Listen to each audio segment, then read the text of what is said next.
నా మాట జాగ్రత్తగా గమనించండి. యేసు ప్రభువారు పరిశుద్ధ బైబిల్ గ్రంథములో కొరింథీయులకు రాసిన మొదటి పత్రిక 15వ అధ్యాయంలో చెప్పాడు, ఓ మరణమా నీ ముల్లెక్కడా, ఓ మరణమా నీ విజయము ఎక్కడ.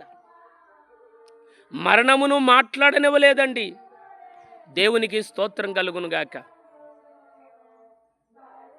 మొన్న నేను ఒక ఇంటికి వెళ్ళానండి. ఇది లిటరల్గా జరిగినటువంటి సంఘటన. గుడ్ ఫ్రైడే రోజు. ఒనేసిం గారు అంతేనా? గుడ్ ఫ్రైడే రోజు ఒకరింటికి వెళ్ళాను.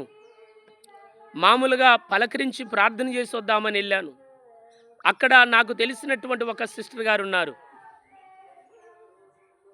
ఆమె నా కోసం ప్రార్థన చేయించుకోవటానికి పలుమార్లు వాళ్ళ ఇంటికి వస్తూ ఉండేదంట. ఎందుకు అంటే వాళ్ళ ఇంటికి నేను వెళ్తూ ఉంటాను కాబట్టి పాస్టర్ గారు వచ్చారని కనుక్కోవటానికి వస్తూ ఉండేదంట. నమ్మండి, సాక్ష్యాధారాలు కూడా ఇక్కడే ఉన్నాయి.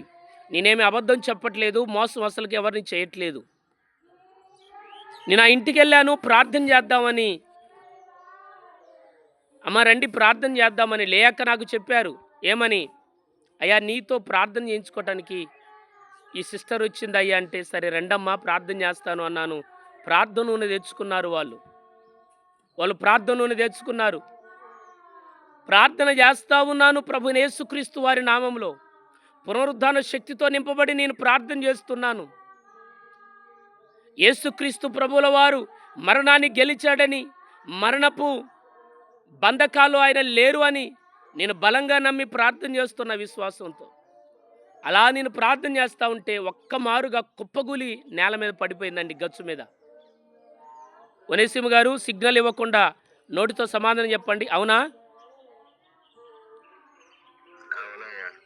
దేవునికి స్తోత్రం. ఒక్క మారుగా నేల మీద కుప్పకూలిపోయింది. కుప్పకూలిపోయిందే కాకుండా మాట్లాడుతూ ఉంది. వాళ్ళే ఉన్నారు సాక్ష్యాలు. మాట్లాడనివ్వలేదండి దయ్యాన్ని. ఆ చీకటి శక్తిలో నేను మాట్లాడనివ్వలేదు. యేసుక్రీస్తు అధికారము కలిగిన నామములో ఆ అపవాది అనబడిన దురాత్ముని బంధించాను. మనము యేసుక్రీస్తు ప్రభువారిని ఇంకా సమాధిలో చూస్తే మనము ఇంకా బందీగృహములో ఉన్నవారం అన్న సంగతి మర్చిపోవద్దు. యేసు ప్రభువారు స్పష్టంగా చెప్పారండి. కొరింథీయులకు రాసిన ఒక్కసారి రండి, కొరింథీయులకు రాసిన మొదటి పత్రిక 15వ అధ్యాయములో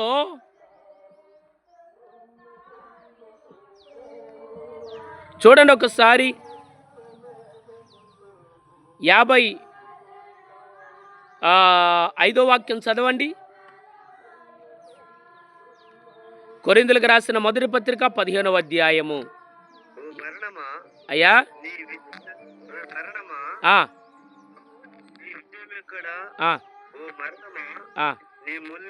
చాలయ్యా అశోక్, చాలు.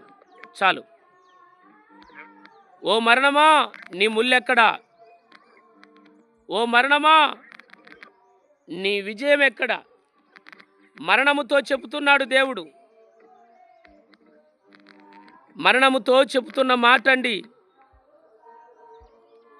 ఓ మరణమా నీ విజయం ఎక్కడా, ఓ మరణమా నీ ముల్లెక్కడా. ఆ మరణపు ముళ్ళుని విరిచివేశాడండి ప్రభువైన యేసుక్రీస్తు వారు. ఎవరి కోసమో తెలుసా? నా కోసమండి. ఎవరి కోసమంటే నీ కోసమండి. ఈ ఉదయకాలం నీ కోసం నా కోసం మరణాన్ని గెలిచిన దేవుడైన. ఇంకా ఎందుకు ఖాళీ సమాధిలో యేసు ప్రభువారిని ఎతుకుతావు? ఇంకా ఎందుకండి ఆ రాతి సమాధిలో ఎతుకుతావు? మనం ఒక్క తల్లి శరీరములో నుండి 7 దెయ్యాలు వచ్చినాయి. ఆమె పేరు మీరు ఎవరైనా చెప్పగలరా? ఈ గూగుల్ మీట్లో ఉన్నటువంటి సభ్యులు చెప్పాలి. ఒకే ఒక్క తల్లి శరీరములో నుండి 7 దెయ్యాలు బయటకు వచ్చినాయి. ఎవరండి?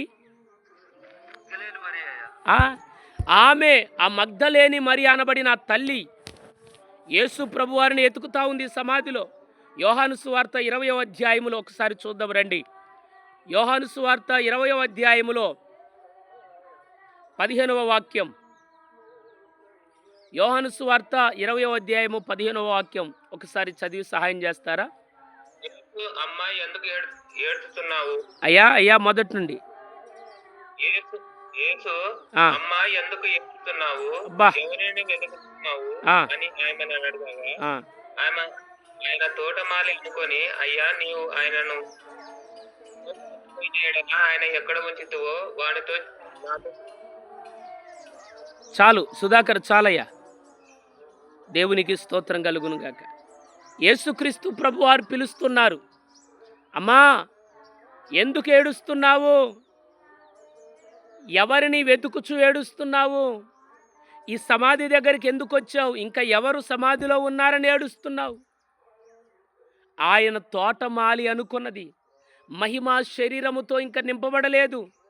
దైవ దైవ రాజ్యము చేర్చబడలేదు. దేవుని బిడ్డలారా, కింద వచనంలో అంటాడు, 17వ వచనంలో, తండ్రి యొద్దకు ఎక్కిపోలేదు యేసు ఆమెతో. నేను ఇంకను తండ్రి యొద్దకు ఎక్కిపోలేదు గనుక నన్ను ముట్టుకొనవద్దు, నన్ను ముట్టుకొనవద్దు. మహిమ శరీరముతో నింపబడలేదు. అమ్మా, నువ్వు ఎవరిని వెతుకుచున్నావు? ఇంకా మనము 40 రోజుల ఉపవాస ప్రార్థనని, 40 దినాల ఈ లెంట్ డేస్ ప్రార్థనని ఇది ఒక ఆచారంగా, దరిద్రంగా, నన్ను మీరు ఏమైనా అనుకోండి, ఇదొక గజ్జిలాగా మీరు దీనినే వెంటాడుతున్నారు. కానీ జీవం కలిగిన దేవుని స్వార్థ చేసి ప్రజలను రక్షించాలనే ఆలోచన, అభిప్రాయం రవ్వంత కూడా మనలో లేదు అని కొంచెం నేను బాధతో ఈ మాట తెలియజేస్తా ఉన్నా. 40 రోజులు ఏడ్చుకుంటూ బాధపడుకుంటూ ఉంటున్న నీవు 40 రోజుల్లో కనీసం ఒక 4 గంటలు టైం హెచ్చించి ఒక గ్రామానికి, ఒక వీధికి, ఒక పట్టణానికి, ఒక పల్లెకు వెళ్ళి యేసయ్య జనన మరణ పునరుద్ధాల గురించి నువ్వు చెప్పావా?